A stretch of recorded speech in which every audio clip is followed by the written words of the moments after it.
जय माता दी। मेरा नाम बबीता गजेंद्र सिंह राणा, राष्ट्रीय करनी सेना के लीगल हेड गजेंद्र सिंह राणा की वाइफ हूँ मैं। इस पुरुष प्रधान देश में औरतों के चरित्र पर किस तरीके से दाग लगाया जा सकता है, मैं इस बारे में बात करना चाहती हूँ, जिसमें मेरे सबसे बड़े जेठ जो तक्षशिला में प्रोफेसर हैं, देवदत्त कुमार राणा, उनकी वाइफ उषा देवदत्त कुमार राणा। जब मैं मणिनगर जाती थी तो वो मेरे पास रोती थी और कहती थी कि आज 12 साल तक तुम्हारे जेठ ने मुझे हाथ तक नहीं लगाया। हम एक छत के नीचे रहते हैं, लेकिन वो कभी मुझसे बात नहीं करते। मेरी ज़िंदगी सिर्फ एक नौकरानी से बढ़कर और कुछ नहीं है।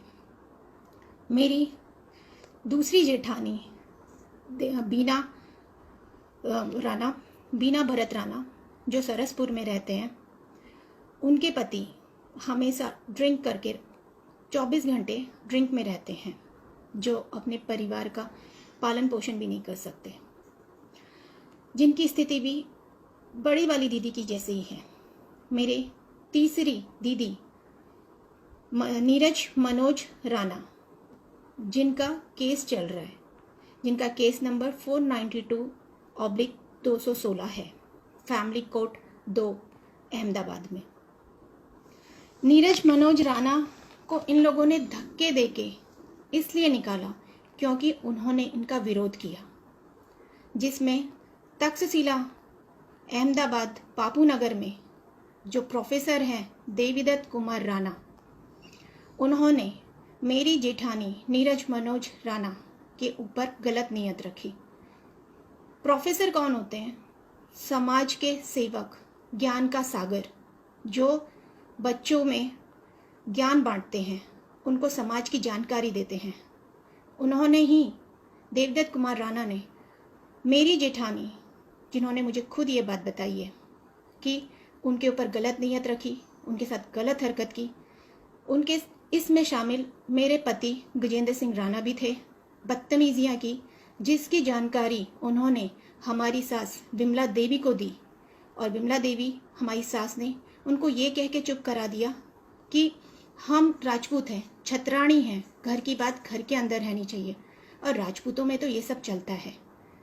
आप चाहें तो इसकी जानकारी नीरज मनोज राणा से ले सकते हैं, जो जयपुर में अपनी बच्ची के साथ रहती हैं और उसका पालन पोषण करती हैं अपने खुद के दम पे।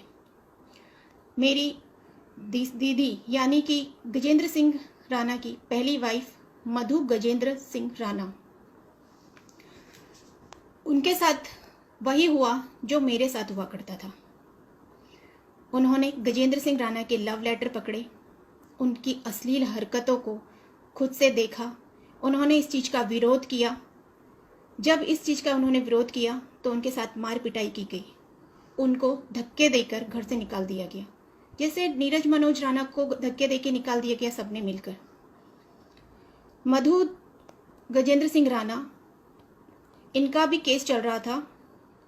इनकी फैमिली में इनके मम्मी पापा, भाई भाभी, ये सब सामने आने के लिए तैयार हैं और बोलने के लिए तैयार हैं कि गजेंद्र सिंह राणा ने इनकी बहन बेटी के साथ कितना बुरा सलूक किया।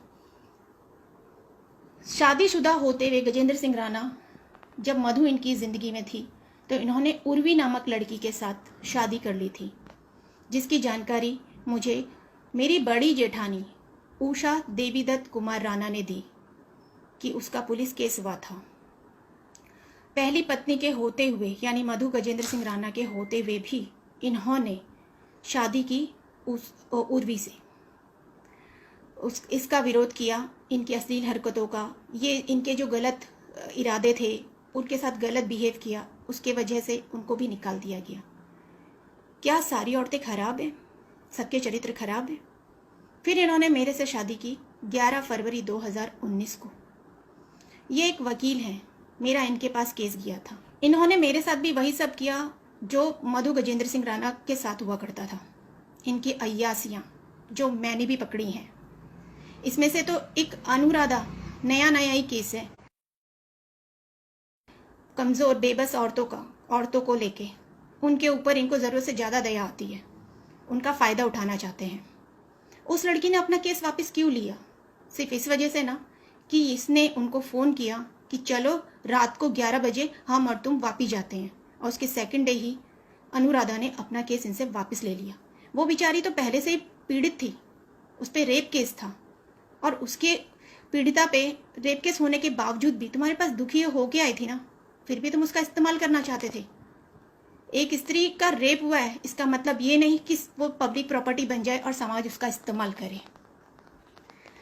मुझे लगा ये इतने नीच नहीं होंगे, इतने गिरे हुए नहीं होंगे, लेकिन इन्होंने तो नीचता की पूरी हद ही पार कर दी। राष्ट्रीय करनी सेना के लीगल हेड हैं, जिसका ये गलत फ़ायदा उठाते हैं इस नाम को लेके, लेकिन ये राष्ट्रीय करनी सेना वालों को समझ में नहीं आता है। वो लोग भी उसी का ही साथ देते हैं, चाहे उसमें सुखदेव सिंह दादा हों या फिर राज शेखावत जी हों। ऐसे इंसान का बहिष्कार करने के बदले वो एक आरोपी का साथ देते हैं, और जो फरियादी है उसके ऊपर ही प्रताड़ना करते हैं, उसको तंग करते हैं मानसिक रूप से, हर तरीके से, कि किसी भी तरीके से वो मर जाए, बेबस हो जाए। इतना भी तंग किसी को नहीं करना चाहिए। मेरे पति में हर आदत है, हर नशा करते हैं। अगर आप चाहें तो उनकी मेडिकल करवा लीजिए, पता चल जाएगा कि वो क्या क्या नशा करते हैं। यहाँ तो मैं झूठ नहीं होंगी, जिनके बारे में जानकारी दी मेरे परिवार के बारे में, वहाँ तो झूठ नहीं होंगी। आप उन लोग क्या सच है और क्या झूठ, पानी का पानी सब हो जाएगा। ये लोग अपनी नीचता से बाज नहीं आए, तो इन्होंने मेरा गैस का कनेक्शन बंद कर दिया नीचे से। अब लाइट का कनेक्शन की बारी आएगी, फिर पानी के कनेक्शन की बारी आएगी। लेकिन आप कितने भी नीचता पे उतर आइए, फेक आईडी बना के नेगेटिव कमेंट कीजिए, कोई बात नहीं, मैं पीछे नहीं हटूंगी, अपनी मरते दम तक तो नहीं। कट्टर राजपूत मैं भी हूँ, लेकिन आप लोगों जैसे नहीं। मतलब आप लोगों में मैं अपने पति गजेंद्र सिंह राणा की ही बात कर रही हूँ, जो राष्ट्रीय करनी सेना के लीगल हेड है। वो अपनी जबान के तो कभी पक्के हुए ही नहीं, जो अपनी ना तो पहली पत्नी को संभाल पाए और ना दूसरी। पता नहीं मैं दूसरे नंबर पे हूँ या कौन से नंबर पे, क्योंकि बीच में तो एक उर्वी नाम की भी लड़की आई हुई है ना, जिससे उन्होंने शादी की थी। मेरे घर पे 2-3 दिन से राशन नहीं था, जिसकी जानकारी मैंने सुखदेव सिंह दादा को दी थी। मैसेज किया था रात को 11:35 पे। सुबह उनका जवाब आया, जी हुकुम। और उसके बाद मैंने राज शेखावत जी को मैसेज किया था, जहाँ से कोई जवाब भी नहीं आया। मेरे घर पे राशन तो दूर, एक रिप्लाई तक नहीं आया कि आपने खाना खाया या नहीं। ये जनता में खाना बांटने जा रहे हैं, लेकिन इनकी ही समाज की लड़की, बहू, बेटी, मैंने इन लोगों को राखी बांधी है ना, बहन बनाया था ना इन्होंने। मेरे सर पे हाथ रख के कहा था ना, बबीता खुश रहो, कुछ भी काम हो बोलना। मैंने तो काम के लिए बोला, लेकिन काम तो पूरा हुआ ही नहीं। 19 मार्च को भी मैंने इनको मैसेज किए थे, फ़ोन किए थे। सुखदेव सिंह दादा को भी मैंने फ़ोन किया था, मैसेज था। सुखदेव दादा को मैंने फ़ोन किया था, उनका जवाब था, मैं राष्ट्रीय करनी सेना का अध्यक्ष हूँ, राष्ट्रीय अध्यक्ष हूँ, मैं हरियाणा में हूँ, मीटिंग में हूँ, मैं क्या कर सकता हूँ। तो आप लोगों ने सेना क्यों खोली है? जब आप कुछ कर ही नहीं सकते तो आप अपने नंबर मत दीजिए ना किसी को कि कोई मदद के लिए आपको फ़ोन करे, क्योंकि आप तो कुछ कर ही नहीं सकते। आप लोग सिर्फ औरतों का इस्तेमाल करके उनको मार काट के फेंक सकते हैं। अगर वो विरोध करे, वो उठ के कुछ बोले, तो उस औरत का क्या होगा ये आप लोग भी अच्छे से जानते हैं, और हम भी।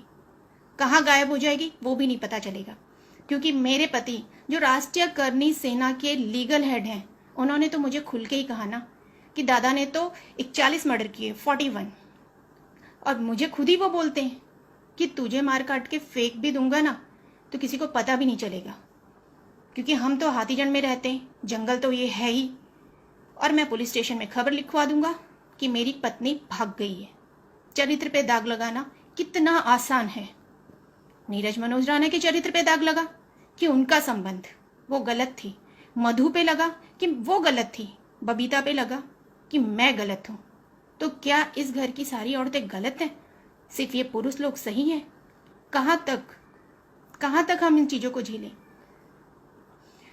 मैंने जब राशन के लिए मैसेज किए, उस चीज़ का इन लोगों ने मुझे जवाब नहीं दिया। और एक दूर बैठी महिला किरण शेखावत, उन दीदी ने मेरी मदद की और मुझे यहाँ तक कहा, राशन पहुँचा दिया और कहा कि चिंता मत करना।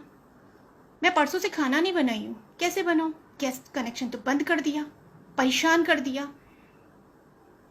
अब क्या लाइट भी बंद करेंगे, पानी भी बंद करेंगे? अरे कितने नीच गिरोगे। राजपूत हो तो कुछ तो राजपूतों वाली शर्म रखो। ये मैं उन राजपूतों के लिए कह रही हूँ जो मेरे पति गजेंद्र सिंह राणा है और जो राष्ट्रीय खनिज सेना में है।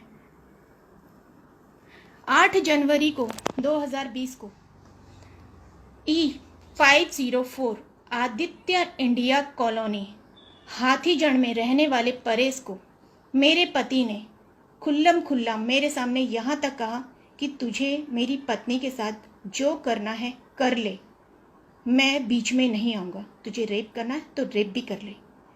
इसकी जानकारी मैंने 8 जनवरी को ही मैंने राज शेखावत जी को दी। उनको मैंने फ़ोन किया कि मेरे पति इस तरीके से कह रहे हैं, क्या मैं कोई पब्लिक प्रॉपर्टी हूँ?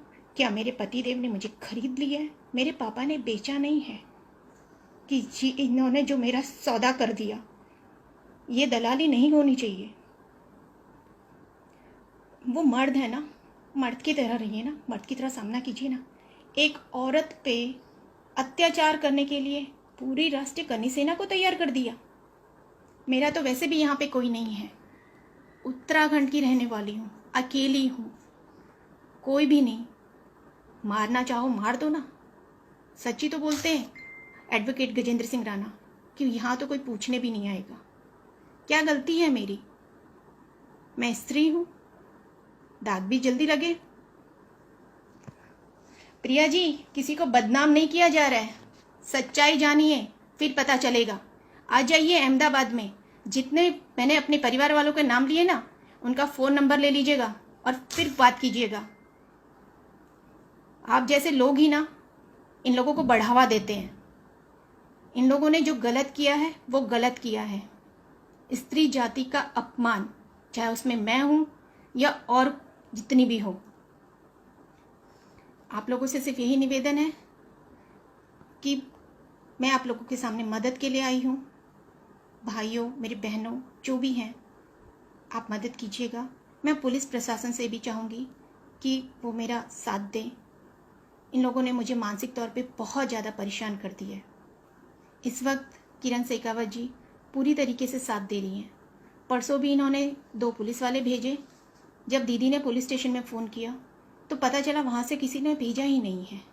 कल भी ये एक गाड़ी लेके आए थे GJ27CF075, उसमें 4-5 लड़के दरवाजा जो तोड़ रहे थे, जिसमें 100 नंबर पर फ़ोन किया। शेखावत जी ने लगातार पुलिस प्रशासन में बात करके मेरा साथ दिया, दूर बैठते हुए भी।